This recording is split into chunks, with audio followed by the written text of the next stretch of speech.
Home. You asked me why I loved you and why I'm with you, and I said it's because you feel like home to me. Until I realized that home's door opened endless nights of crying myself to sleep, that home's gate was opened for me and locked once again as soon as I entered. I realized that home's passage was smooth with a few grooves here and there. Home's bedroom was filled with empty promises. Home's dining room was consumed with deceit. Home's living room was no space fit to live in. Home's kitchen was perfect for it to concoct a new and improved recipe that would leave me wanting more each night, leaving me hungry. Home's bathroom had no flashing facilities, so that stench stayed in the air. Home's entertainment area was only good enough to entertain friends. Home's friends. Home's garage hoarded onto past issues. Home's garden was non existent because home never allowed me in it. Home wasn't always open to me when I needed a place of refuge, yet home has never disappeared over the years. Home wasn't always welcoming, yet I knew home was always there, so I thought I should enter home once again. Maybe this time my trip through home would be different. Maybe this time, just this once, I would enjoy my stay.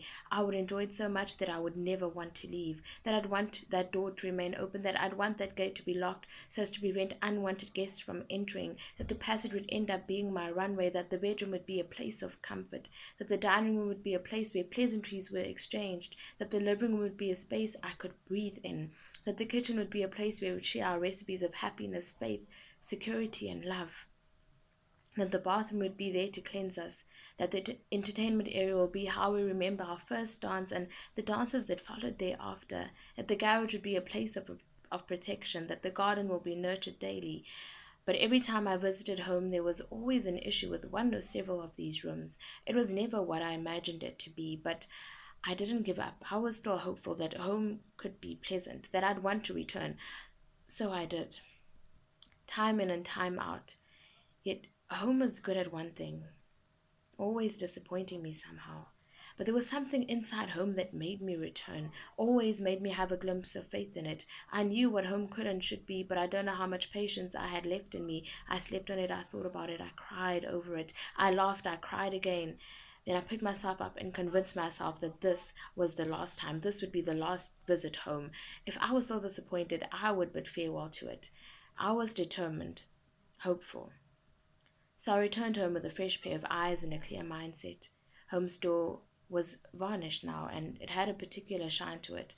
Home's gate was painted, and its lock became smaller, easier access this time around. Home's passage felt shorter. Home's dining room warmed my heart. Home's living room gave me a space to inhale and exhale for as long as I needed to. Home's bedroom made me feel confident. Home's kitchen placed a smile on my face. Home's bathroom now had scented candles in them and added a new light to my life. Home's entertainment area made me realize why I loved dancing. Home's garage helped me store memories I couldn't and wouldn't let go of. Home's garden allowed all who entered into it to grow. And that's when I realized home will never be the same upon each visit. That home always needs time to perfect itself. That home also needs a home. That home needs me to make it a home as well, to see beyond its exterior, to see beyond what others see, to see beyond what the eye meets. I saw home, I truly saw home today, and I love being home.